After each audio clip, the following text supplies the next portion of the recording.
Today I'm going to share what you should be doing the last 90 days before you move abroad. 3 months may seem like a long time, but trust me, it is going to sneak up on you. Whether you are experiencing a roller coaster of emotions or feeling the thrill of a new adventure, I have got you covered. Hi everyone, I'm Leah. Welcome to my channel. If you're interested in what life looks like living and working abroad, this channel's for you. Between all of the decisions that you have to make, coordinating, paperwork, financial responsibilities, there are a lot of random and purposeful things that tend to slip through the cracks. I want you to have the best journey possible by being prepared, not stressed, and organized. Here are the things that you should be doing 3 months out. Start saving money. Now, this may be a no-brainer. Almost every country that I've lived in required double the suggested amount for startup costs. Many contracts that entice people with things like, oh, we will pay for your flight, we'll pay for your visa, or you'll have a housing stipend, are often costs that are actually reimbursement. Things like your physical, your residential card, airline tickets, transportation costs. These are often reimbursements, and they're not necessarily timely. Additionally, you have things like deposit fees for your cell phone and for your internet. Some apartments may ask you to pay 3 months rent up front as a deposit, not first and last month's rent. There are minimum deposits to open a bank account that are held separately and not a part of your available balance. The second reason is not all countries are credit card friendly. So I see a lot of people that say, I'll just charge things on my credit card so that I can hold on to my cash. Many countries out here that will not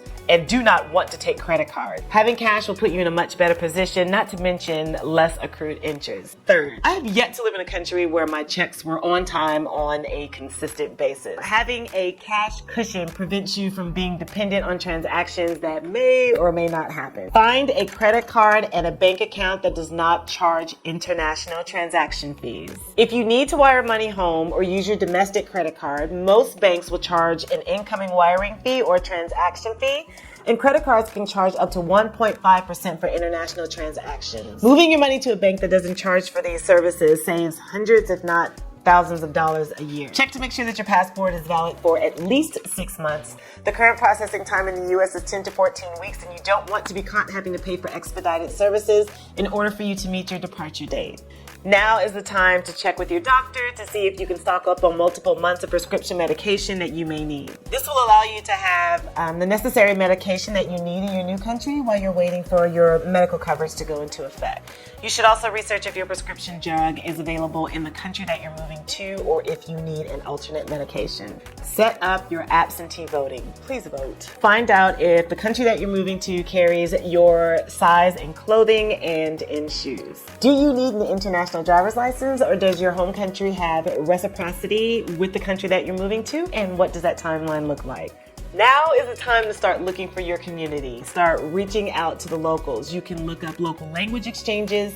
Meetup.com is a great place to find expats, and so is Internations, even Tinder. Facebook is the biggest resource that I found since being abroad on making new friends before you arrive and also expanding your friendship community after you arrive. About 2 months out, I do go to my local bank to exchange currency. It's much cheaper than a currency exchange, but the time can range anywhere from 1 to 4 weeks in my experience, so planning ahead is crucial. While most people tend to look at international plans, there are many other cheaper ways to keep in touch with family. Aside from apps like WhatsApp, Telegram, Facebook Messenger that allow you free voice and video calls, you can also port your number to a VoIP. Number moves over to a service like MagicJack, and your friends and family can still call you at that same number so long as you have an internet signal, and it is much cheaper than setting up an international plan. Marco Polo is one of my favorite apps that I use to keep in touch with my family. You record a message as a video, family sees it, and then they respond in kind. And then by the time you go abroad, it becomes like second nature. Stock up on products you love and products that might be difficult to find in your country. Black people, hair products. Take a full suitcase. Pack your hairdresser if you have to. You're going to miss them so very, very much. Things like off mosquito spray, melatonin, Benadryl. You cannot buy them in Taiwan, but you can bring them into the country. Please find a dependable, reliable, reputable CPA to do your taxes. It is worth it, in my opinion, to pay someone to reconcile like all the multiple countries you live in because of the numerous laws. If you are currently living abroad and you do your own taxes and you find it fun, please leave your name in the comment box below so that I can nominate you for like the Nobel Peace Prize, because Nobody loves numbers that much unless it's like on a paycheck. Figure out what you want to do with your mail. You have the option of forwarding it to a family member or a friend. You can also fill out a specific form at the post office where they can hold it for you for a certain amount of time. And then there are virtual mailbox companies that set up a physical mailing address for you to receive your mail and your packages. Your paid subscription will allow the company to open your mail, scan it in the form of a PDF, and then you can tell them whether you want it forwarded to your overseas address or whether you want them to dispose of it. Time to also purchase your plane tickets. 21 days in advance is the best fare. It is cheaper to buy a ticket on a Tuesday, Wednesday, or Saturday, and you should fly in the morning. Not necessarily because it's cheaper, but because if your flight is canceled or delayed, you have an entire day to book upcoming flights either on that airline or on a partnering airline. Get your final confirmation on your visa. Hound these people to make sure that they know you by first and last name so that when your paperwork comes through, they will send it to you FedEx to get you off of their back. Here are the things I would suggest that you do 1 month out. Make a copy of all of your paperwork, your bank accounts, your credit card, passport, medical history, visa, birth certificate, driver's license. You should have a copy, and you should also give a copy to someone that you trust. You never know when you're going to need it, and there hasn't been a year since living abroad that I haven't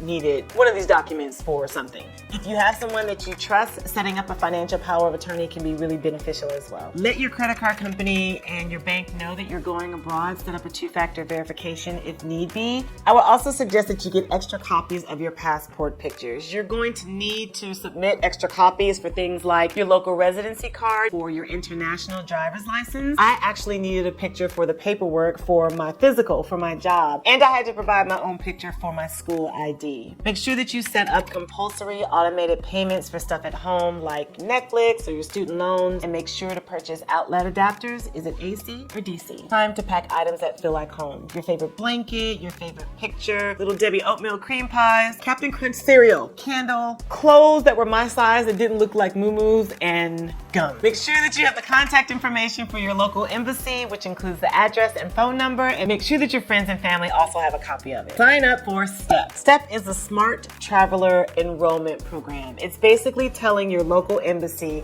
how to contact you in the event of an emergency. So sometimes sites that I need access to, like Amazon, are literally blocked from my laptop and I need to get a VPN. I would suggest ExpressVPN. It's free and it serves its purpose. It also gives me access to different Netflix movies because I don't know if you know, Netflix does not show the same movies across the world. Depending on what country you're in, you have access to different sets of movies. Unlock your cell phone and start checking on international plans if you feel that is something that you need. Make sure that you have an FBI background check that is apostilled. You don't want your background check to be any older than 30, maybe 45 days. I don't think that many people think about expat insurance because it tends to be very expensive and people feel like they're covered with the local medical coverage that they have in the country that they're in. But I would say to please consider it. It allows you to have full coverage for medical emergencies, for things like flying you to another country for surgery if your local country can't provide that service. It also covers procedures that may not be covered by your local insurance. And it also allows you the option to be fully covered should something happen to you abroad. There are many policies that allow your remains to be flown home if you pass away, and this takes away from the burden of having your friends or family have to bear that cost. Speaking of the expat life, if you are new to teaching and being in the classroom and having no idea if you're going to be a good teacher, I have compiled interviews with local teachers that are giving you advice on how to have your best year yet. You can see that video here.